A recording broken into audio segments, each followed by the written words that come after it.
Hey there. So we've been working like crazy on our move. If you haven't been updated, we are about to move to live in a truck for the next little while.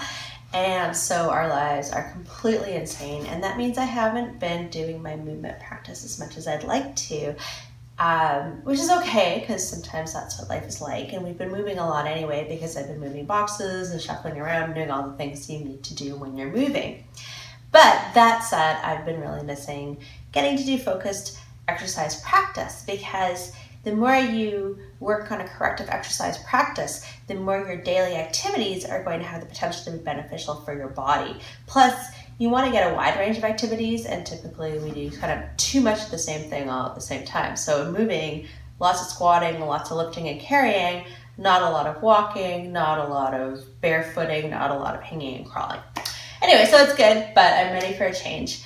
And I also am missing getting to work on movement and my movement practice and even make videos. So I thought I would make one tonight because this is something that I'm obsessed with when I do get a chance to move. And I've been doing it with a lot of my students recently and I love it. So this is a way to practice lifting your hands in the air. And I know that sounds like nothing because we lift our hands in the air all the time, but actually we don't. So if you think about your whole day, how much of your time do you spend with even one hand up above your head? I'm going to bet not a heck of a lot. So that's already a problem because that means we're using this range of motion all the time, and all the tissues and cells that are affected when you move your hands above your head never do that. So that's one of the big reasons we have so many shoulder issues, is because we don't even move our shoulders at all.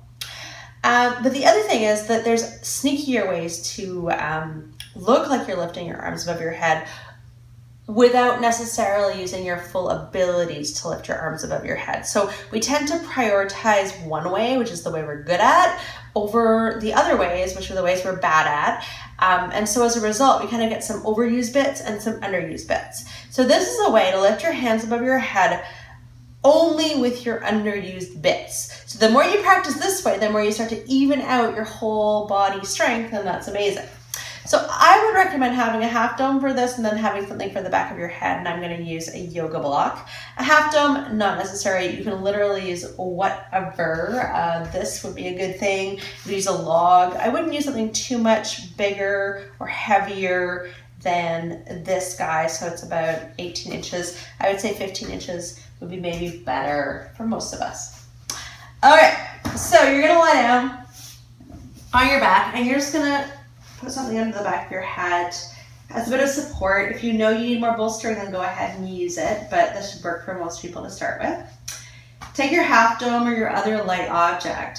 And what I like to do for this one, we're going to be really technical, is karate chop both sides of your half dome with your little finger. And make your palm face the wall behind you, so it's like facing my window. And looking at my hands now, I'm looking at my hands facing straight back. My thumbs are facing out straight to the side. And my elbow pits, the inner elbows, are facing the same direction as my palms. The other thing I can tell is that my ribs are hitting the ground at the bottom. I want to really pay attention to where my ribs are. And I'm actually looking at myself in a mirror. I've got a mirror so I can watch.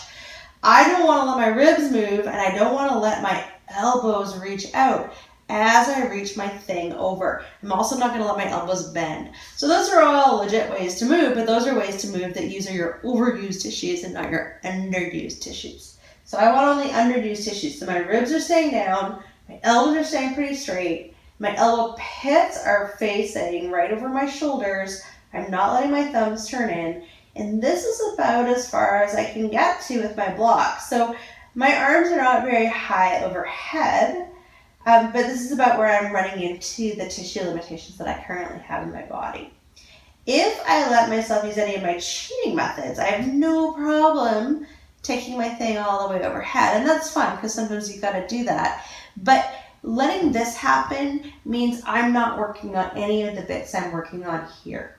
So you can do whatever you like, but I think it makes a lot of sense to work on our underused bits so we can kind of improve them and bring the capacities of our body more close together to a point where kind of they're all working at a similar level instead of some parts working all the time and some parts barely working. Because as you can imagine, our bodies are kind of designed to have all the bits work the perfect amount. And if you're robbing one part and overworking another part, you're going to tend to see those parts start to talk to you after a while. So anyway, I've just been hanging out here because it feels really good, and the more time you spend in a position, the more you give your body a chance to adapt. So you can be doing this the whole time I'm talking, but you want to always be checking back in on your bits. So are your thumbs out to the side? Are your elbow pits still pointing in the same direction, or have your elbows started to kind of bulldog out? So rein them in, like squeezing your elbows together. Keep reaching your block overhead. Keep making sure your ribs have it lifted up like that. Ribs stay down. And you're just hanging out here, feeling the edges of your own tension and seeing if your body will start to maybe make some adaptations to make it a little easier to be in this range, because it doesn't look like much, but I guarantee you're likely to find this challenging because we're going into these really undermoved areas. So anyway, this is one of my favorite areas to work on, lifting my arms above my head straight and neutrally rotated like this, and without lifting my ears to my shoulders, and lifting my ribs. That's one of my goals in life, because it's going to really facilitate my hanging and my downward dogs and all the other things that my shoulders can do. So just this is a great exercise. There's lots and lots of other exercises and ways to work on this, and lots of pieces you can manage. What I teach can be a little bit complex, and it's awesome if you're up for a bit of a thinking challenge and want to start to understand your movement really well with lots of nuance. So I write a lot, I Instagram a lot, and I also put up lots of videos. So make sure if you're interested in learning how to move better, you like and follow me. You can let your thing back down. Whew, take a little break. It's, I know, a lot of work, but that's cool because this is an exercise video. And yeah, so like or follow me. My website is petrafishermovement.com, and I would love to see you online sometime. Okay? Thanks so much.